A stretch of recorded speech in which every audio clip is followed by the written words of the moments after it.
अस्सलाम वालेकुम। इस लेक्चर में हम लाइन चार्ज की डिस्ट्रीब्यूशन को कंसिडर करेंगे। अभी तक हमने दो इसके केसेस पढ़े हैं इलेक्ट्रिक फील्ड इंटेंसिटी को फाइंड करने के लिए।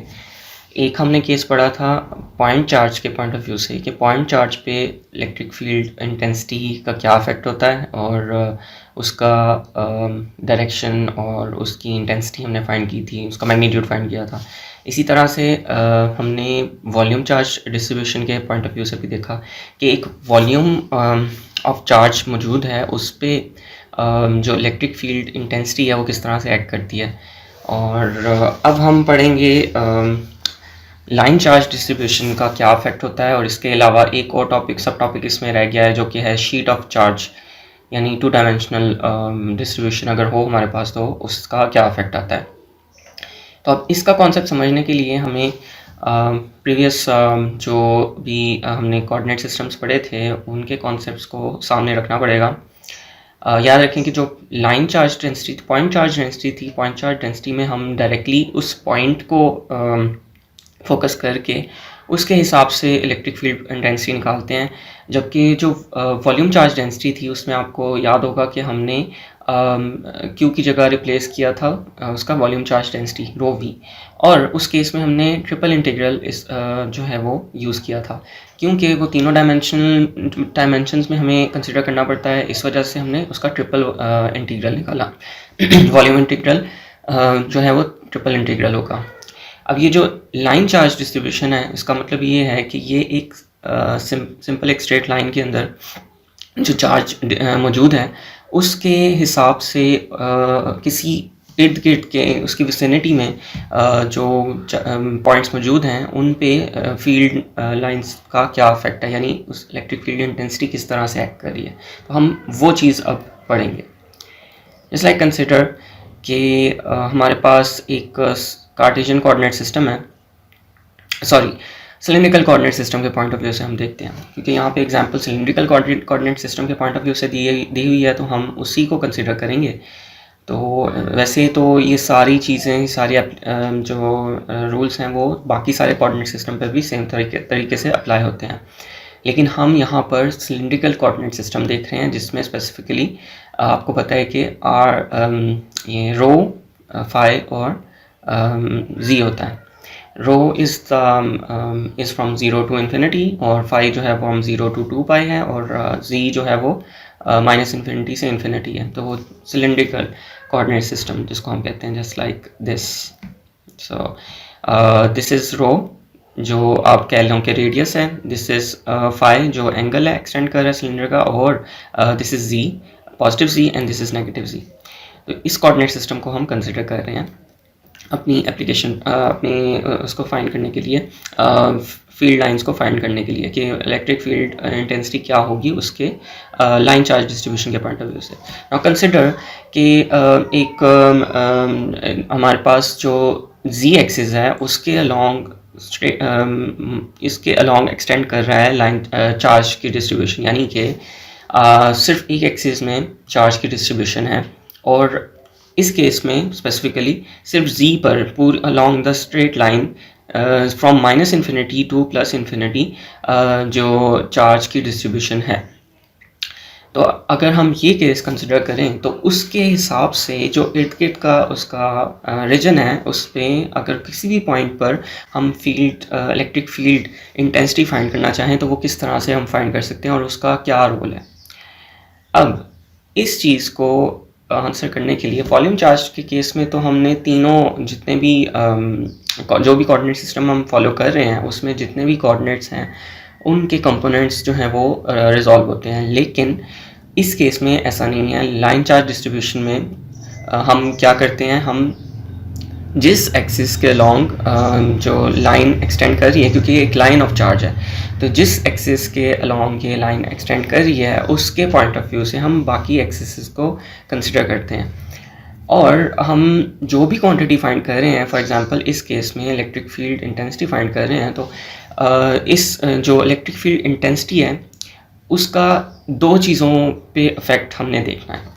सो फर्स्ट वन, जैसे यहाँ पे लिखा हुआ है कि symmetry should always be considered first in order to determine two specific factors. ये दो स्पेसिफिक फैक्टर्स हैं जो कि हमारे लिए जानने बहुत इंपॉर्टेंट है। अगर हमने कोई भी क्वांटिटी निकालनी है, इस केस में हमने इलेक्ट्रिक फील्ड इंटेंसिटी निकालनी है, लेकिन अगर आपने कोई और क्वांटिटी भी निकालनी हो फिर भी उसका प्रोसीजर सेम रहेगा।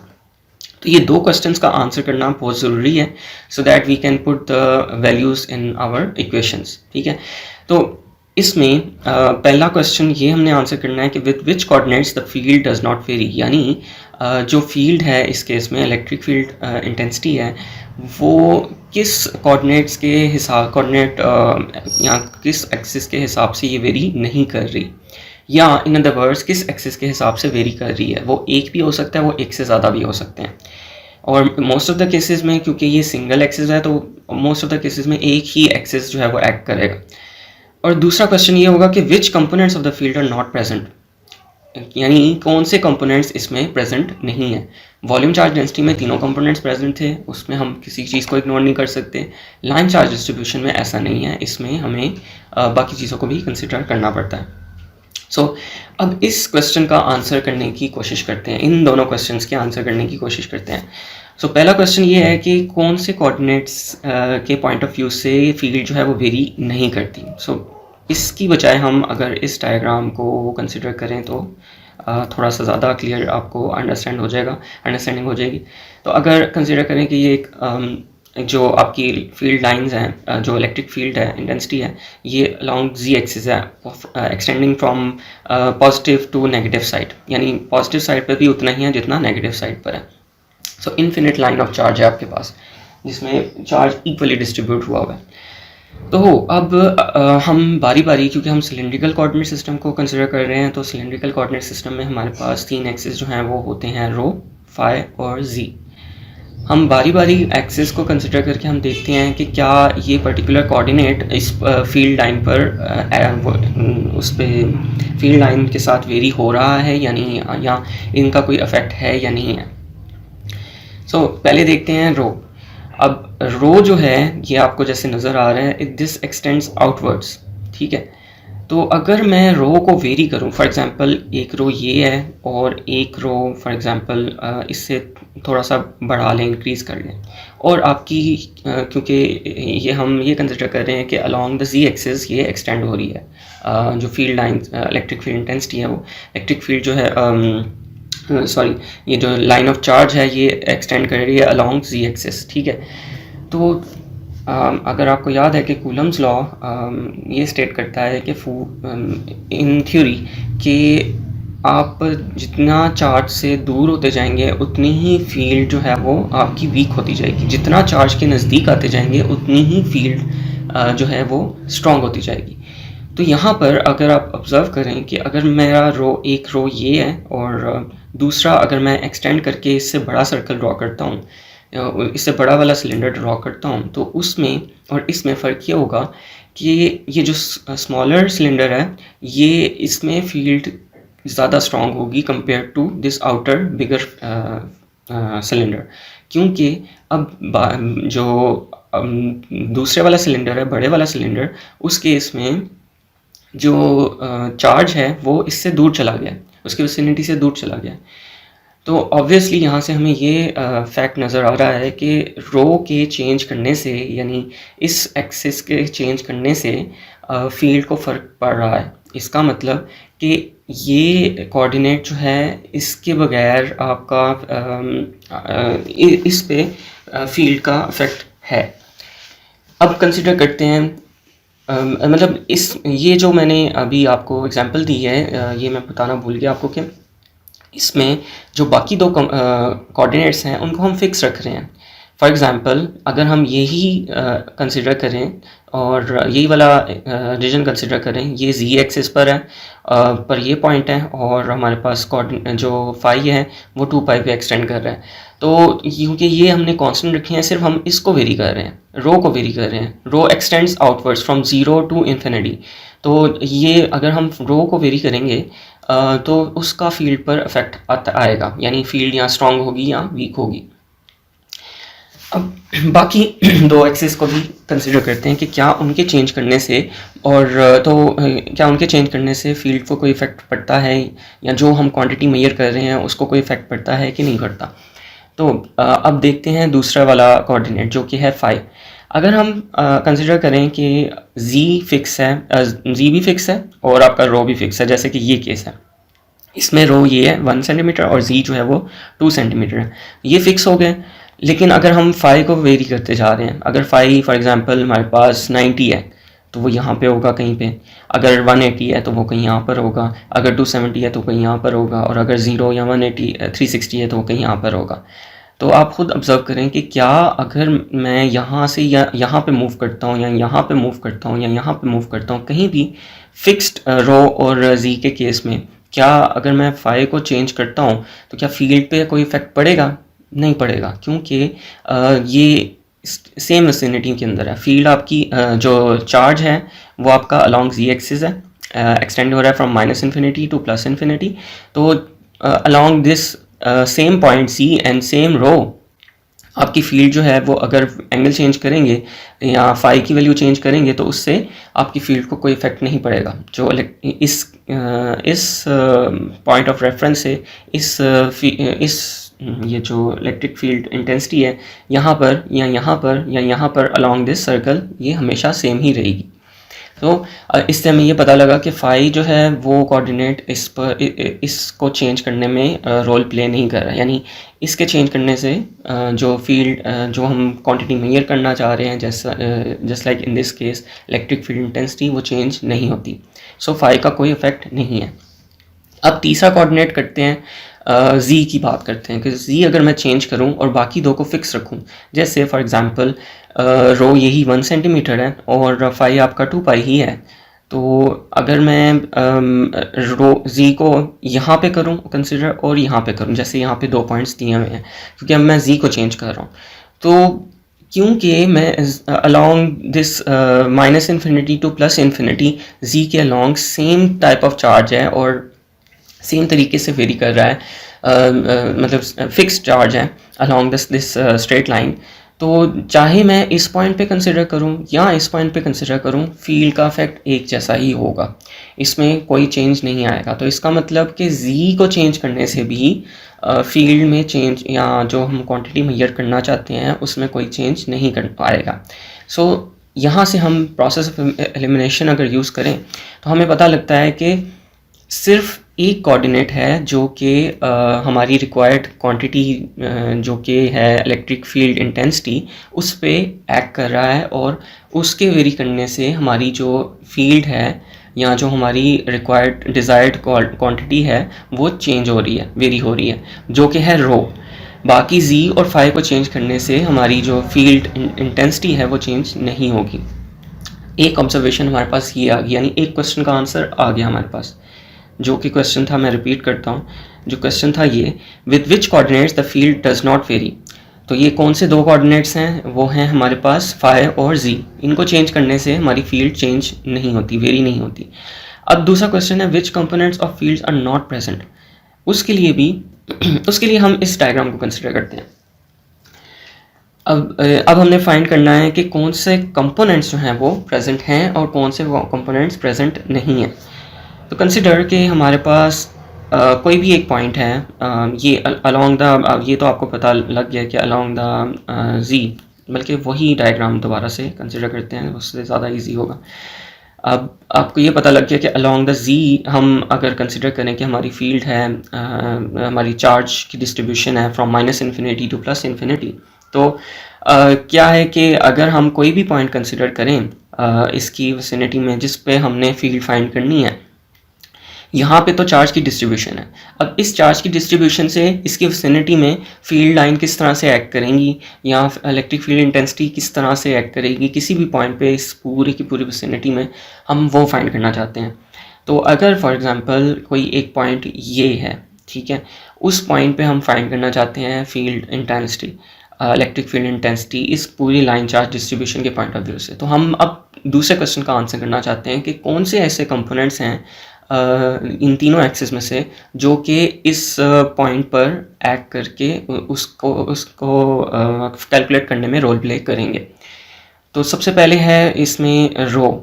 तो अगर हम रो को देखें तो रो क्योंकि आउटवर्ड एक्सटेंड कर रहा है और हमारा point of for example point of observation हमारे पास यही है, ठीक है।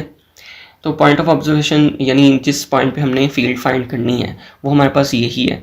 तो क्योंकि ये आउटवर्ड एक्सटेंड कर रहा है तो ऑब्वियसली रो का कंपोनेंट होगा, एग्जिस्ट करेगा। दूसरा है फाई। अब फाई क्योंकि इसका कंपोनेंट होता है इससे टेंजेंट। तो टेंजेंट अगर आप देखें तो इस पॉइंट पे अगर टेंजेंट करें तो फील्ड जो है वो टेंजेंट एग्जिस्ट नहीं करेगी, फील्ड हमेशा यहाँ से यहाँ इस तरफ एग्जिस्ट करेगी, ठीक है।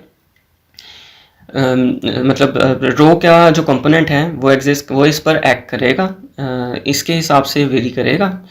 लेकिन जो फाई है, फाई क्योंकि इस पॉइंट से टेंजेंट एग्जिस्ट करता है, अगर आपको याद है तो phi moves along the tangent of this point. तो क्योंकि ये ऐसे अलोंग द सर्कल मूव कर रहा है तो इस वजह से ये टेंजेंशियल इसका एंगल होगा, इसकी डायरेक्शन होगी। तो इस वजह से फाई वाला कंपोनेंट एग्जिस्ट नहीं करेगा। अब तीसरा जो एक्सिस है दैट इज़ जी के केस में अगर आप नोट करें तो जी वाला जो कोऑर्डिनेट है वो अपवर्ड्स और डाउनवर्ड्स होगा। एक्चुअली यहाँ से हम देखते हैं। सो जैसे मैं बता रहा था फाई तो एग्जिस्ट नहीं करता क्योंकि वो उसके टेंजेंट होगा, टेंजेंट वाला कंपोनेंट इस पर कोई एक्ट नहीं करेगा। अब दूसरा कंपोनेंट है रो वाला। रो जो है वो क्योंकि अलोंग द स्ट्रेट लाइन होगा, जैसे अगर हम ये हमारा पॉइंट ऑफ रेफरेंस है और इस पूरी लाइन पर चार्ज डिस्ट्रीब्यूशन है तो इस अलोंग दिस लाइन रो का कंपोनेंट एग्जिस्ट करेगा जो कि होगा डी ई रो, ठीक है। तीसरा जो कंपोनेंट है जो कि है जी क्योंकि पॉजिटिव और नेगेटिव साइड पर है, यानी कि उसकी डायरेक्शन यहाँ अपवर्ड्स होगी या डाउनवर्ड्स होगी। इसकी डायरेक्शन आउटवर्ड्स होगी, लेकिन जो सी की डायरेक्शन है दैट विल बी अपवर्ड्स और downwards.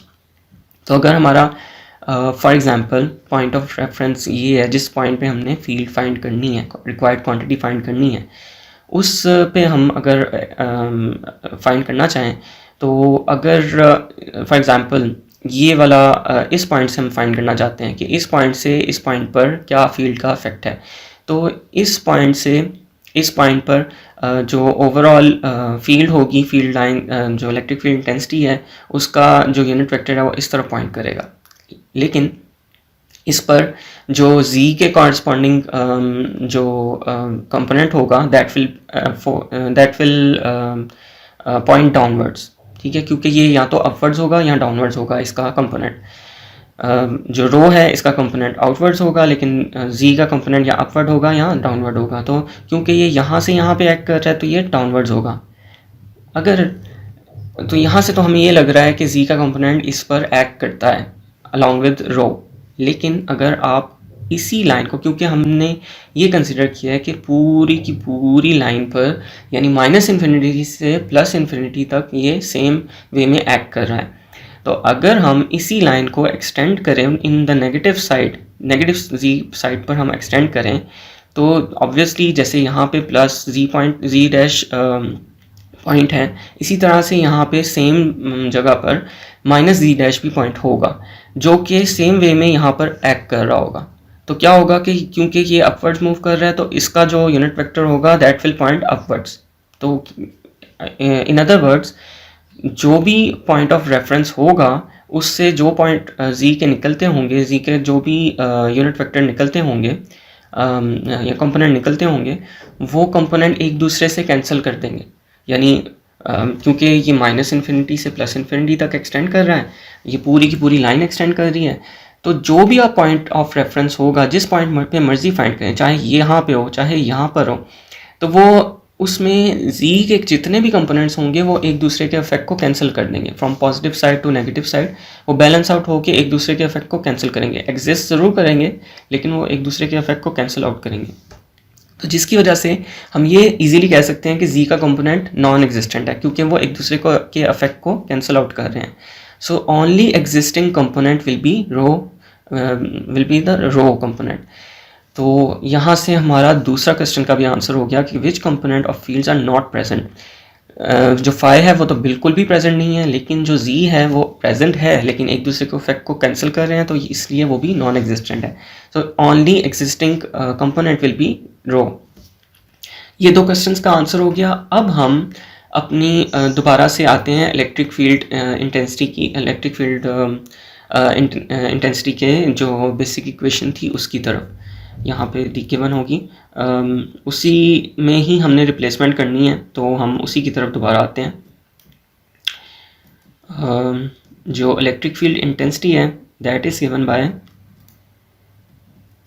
This equation, Q over 4 pi epsilon naught r minus r dash whole square multiplied by the unit vector जो उसकी तरफ पॉइंट कर रहा है। सो इस केस में ये यूनिट वेक्टर होगा, हमने जो 2-3 रिप्लेसमेंट करनी है वो आपको बताता हूँ। इस केस में जो ये यूनिट वेक्टर होगा वो होगा इलेक्ट्रिक फील्ड की इंटेंसिटी वाला यूनिट वेक्टर जो अभी आपको दिखाता हूँ। दूसरा इसकी रिप्लेसमेंट करनी है, बाकी सारा फिक्स्ड है, सिर्फ इसकी और इनकी रिप्लेसमेंट हमने करनी है कि वो क्या होंगी। तो इस केस में क्योंकि हम सिलिंड्रिकल कोऑर्डिनेट सिस्टम को कंसिडर कर रहे हैं, और दूसरा कि हम चार्ज, क्योंकि इस केस में लाइन ऑफ चार्ज है, एक पूरी लाइन ऑफ चार्ज है, तो जो लाइन चार्ज डिस्ट्रीब्यूशन है इसका नाम होता है रो ऑफ एल। जैसे वॉल्यूम चार्ज डिस्ट्रीब्यूशन में हम रो ऑफ वी इंट्रोड्यूस करवाया था, इसी तरह से लाइन चार्ज डिस्ट्रीब्यूशन जो है वो रो ऑफ एल से इसको डिनोट करते हैं। सो अब यहाँ पर जो प्रैक्टिकल एग्जांपल है, जो यहाँ पे फिगर दी हुई है, इस फिगर को हम थोड़ा सा स्टडी करते हैं, कि फिगर को अंडरस्टैंड करने की कोशिश करते हैं कि यहाँ पर क्या हो रहा है। तो ये अलोंग द जी एक्सिस यहाँ कार्टेशियन कोऑर्डिनेट सिस्टम बना हुआ है, लेकिन एक्चुअली सपोज किया हुआ है कि ये सिलिंड्रिकल कोऑर्डिनेट सिस्टम के पॉइंट ऑफ व्यू से साइड डिस्ट्रीब्यूशन है। तो यहाँ पे ये कंसिडर किया हुआ है कि एक ये हमारे पास स्मॉल इंक्रीमेंटल चार्ज की डिस्ट्रीब्यूशन है, ठीक है। इस small incremental charge of distribution से का इस पॉइंट ऑफ रेफरेंस पे क्या इफेक्ट है, यानी इस इंक्रीमेंटल डिस्ट्रीब्यूशन से अगर हम इलेक्ट्रिक फील्ड इंटेंसिटी इस पॉइंट पर निकालना चाहें कि इस स्मॉल चार्ज डिस्ट्रीब्यूशन का इस पॉइंट पर क्या इलेक्ट्रिक फील्ड इंटेंसिटी निकलती है, तो वो यहाँ पर निकाला हुआ है। तो बारी बारी चीज़ों को देख लेते हैं। ये जो पॉइंट ऑफ रेफरेंस है जिस पे हमने इलेक्ट्रिक फील्ड इंटेंसिटी निकालनी है, वो उसका जो यूनिट वेक्टर है, इसका जो पोजीशन वेक्टर है दैट इज़ आर, और जो हमारा इंक्रीमेंटल चेंज है, अगर फॉर एग्जांपल ये z है तो ये z डैश है, ठीक है, इस तरह से किया हुआ है। तो जो r डैश है वो कंसिडर किया हुआ है कि ये z डैश है, ठीक है, और बाकी दोनों एक्सेस जो हैं वो ज़ीरो हैं। तो ये जो स्मॉल इंक्रीमेंटल चार्ज डिस्ट्रीब्यूशन है इस पूरे लाइन ऑफ चार्ज पे, इसका नाम दिया हुआ है कि डी क्यू, क्योंकि स्मॉल डिस्ट्रीब्यूशन है इसलिए हमने डी क्यू को किया हुआ है, और ये इसको हम कहते हैं रो ऑफ एल, यानी ये लाइन चार्ज डिस्ट्रीब्यूशन है, और क्योंकि अलॉन्ग जी एक्सिस है तो इसलिए डी जी डैश लिखा हुआ है। जो वॉल्यूम चार्ज डेंसिटी थी उस केस में डी वी था, तो तीनों एक्सिस का रोल उसके अंदर था। इसके अंदर सिर्फ एक एक्सिस का रोल होगा, और उसके पॉइंट ऑफ व्यू से हम इसको इंटीग्रेट करेंगे, ठीक है, और जब हम इंटीग्रल की तरफ आएंगे तो फिर देखेंगे।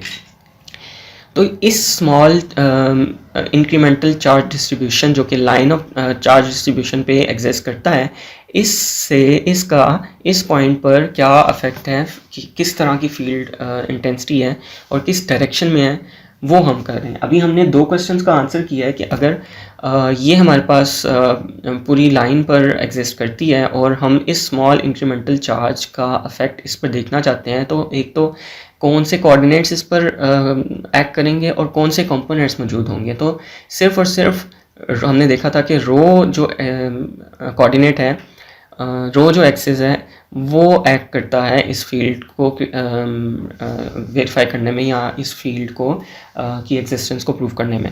और दूसरी चीज़ के जो कोऑर्डिनेट कौन सा कंपोनेंट एक्ट करता है वो भी हमने देख लिया कि सिर्फ और सिर्फ रो वाला जो कंपोनेंट है वही एग्जिस्ट करता है, बाकी सारे कंपोनेंट्स कैंसिल आउट हो जाते हैं या तो यहाँ नॉन एग्जिस्टेंट होते हैं।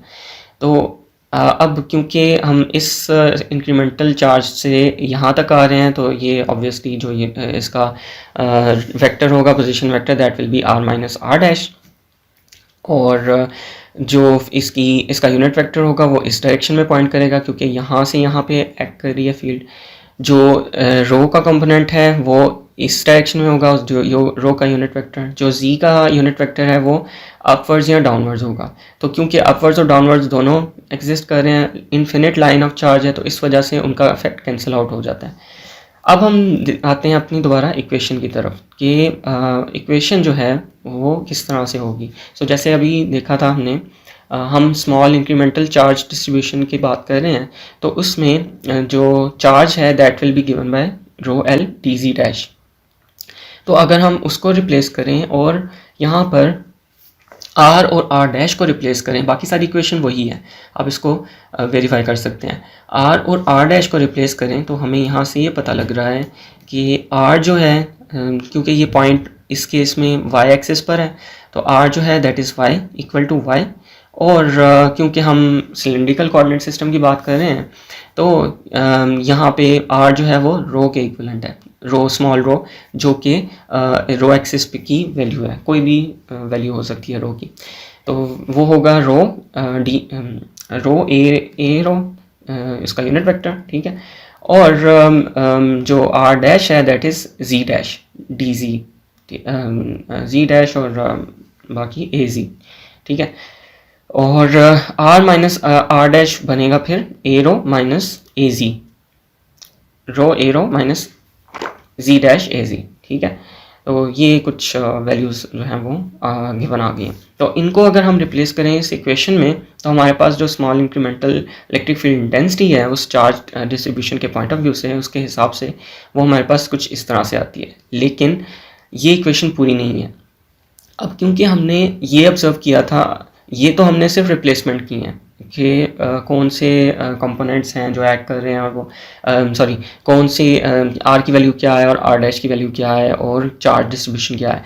लेकिन अब यहाँ से एक और चीज़ एलिमिनेट हो सकती है इजीली, क्योंकि हमें पता है कि सिर्फ और सिर्फ रो कंपोनेंट ऐड कर रहा है, तो हम इजीली इसको निगलेक्ट कर सकते हैं। तो ये वाला, इसका कोई रोल नहीं है, ये जी कंपोनेंट का कोई रोल नहीं है, तो हम इसको इग्नोर करके इसको अपनी इक्वेशन से एलिमिनेट कर सकते हैं।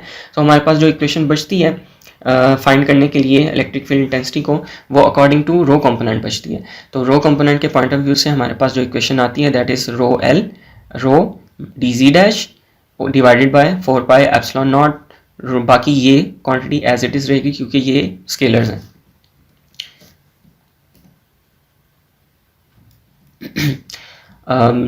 तो अब क्योंकि हमने along the whole line consider करना है, ये तो था सिर्फ उस स्मॉल चार्ज डिस्ट्रीब्यूशन के पॉइंट ऑफ व्यू से, लेकिन हमने क्योंकि अलोंग द होल लाइन जो चार्ज डिस्ट्रीब्यूशन है उसके पॉइंट ऑफ व्यू से फील्ड निकालनी है, तो उसके लिए हमें पूरी की पूरी लाइन की वैल्यूज़ चाहिए कि उसका क्या इफेक्ट आ रहा है उस पॉइंट पर।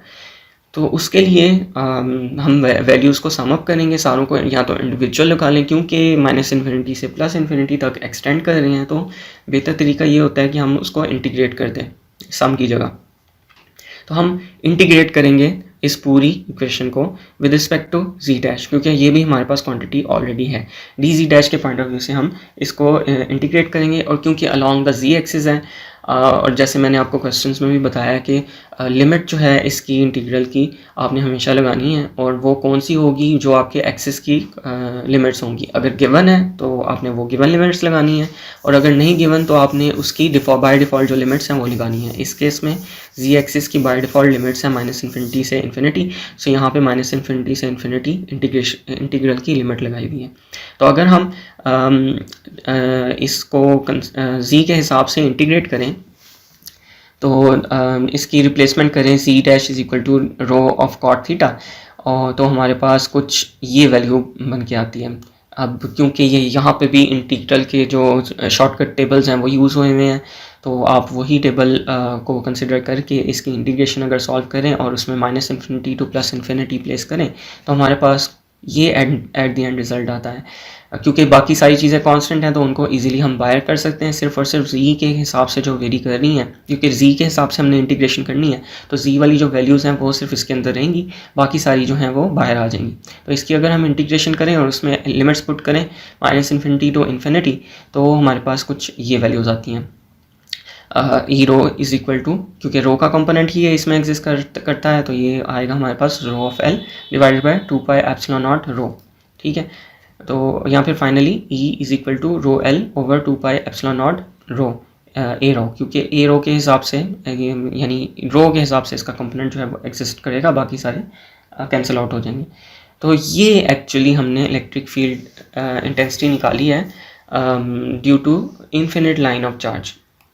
और यानी अगर आपके पास किसी भी एक्सिस पे, ज़रूरी नहीं कि सिर्फ जी पर एग्जिस्ट करे, किसी भी एक्सिस के अलॉन्ग लाइन चार्ज डिस्ट्रीब्यूशन है, तो आप उसके अकॉर्डिंगली जो है वो इसको निकाल सकते हैं। अच्छा, एक चीज़ ये है कि ये तो हमने निकाली है सिलिंड्रिकल कोऑर्डिनेट सिस्टम के पॉइंट ऑफ व्यू से।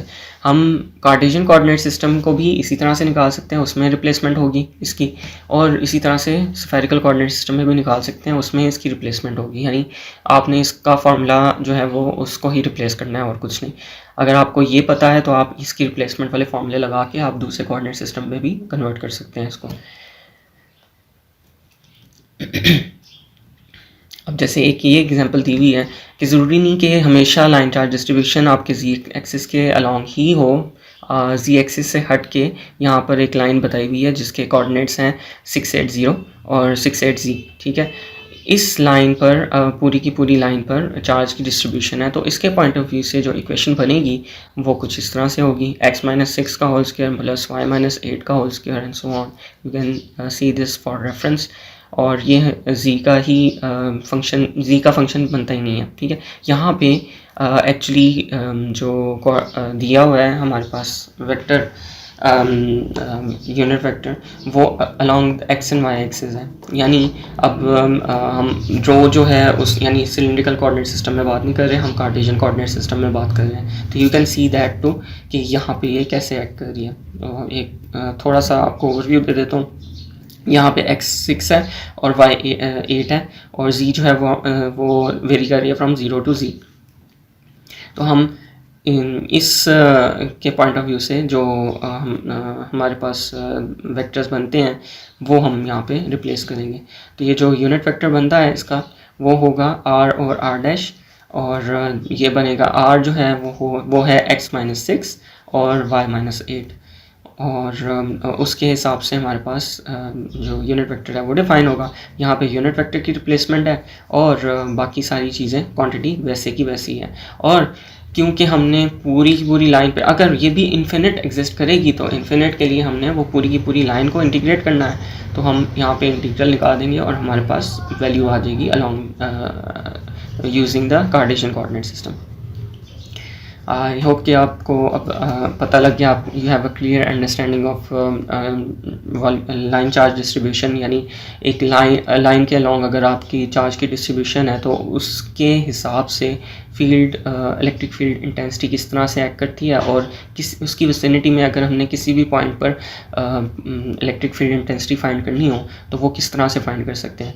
तो इसके अलावा अगर आपको कोई चीज़ नहीं समझ आई तो आप यू कैन आस्क मी, और इससे रिलेटेड जो न्यूमेरिकल्स वगैरह हैं वो सॉल्व करें।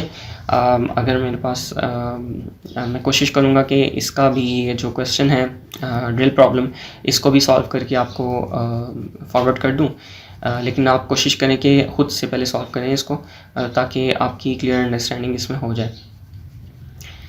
बाकी कोई क्वेश्चन हो तो आप ज़रूर पूछें। अब नेक्स्ट जो टॉपिक है हमारा वो सिर्फ रह गया field of a sheet of charge, यानी 2 डायमेंशनल स्पेस में अगर एग्जिस्ट करता है आपका चार्ज डिस्ट्रीब्यूशन, तो उस केस में जो इलेक्ट्रिक फील्ड इंटेंसिटी है तो वो किस तरह से एक्ट करती है। क्योंकि ये पूरे का पूरा टॉपिक जो है वो हम इलेक्ट्रिक फील्ड इंटेंसिटी को कवर कर रहे हैं कि वो किस तरह से एक्ट करती है, किस डायरेक्शन में एक्ट करती है और किस डायरेक्शन में एग्जिस्ट करती है। तो बाकी इसके अलावा हम बाकी टॉपिक्स जो हैं वो नेक्स्ट टाइम करेंगे, पहले हम इसको कवर करेंगे नेक्स्ट लेक्चर में इंशाल्लाह।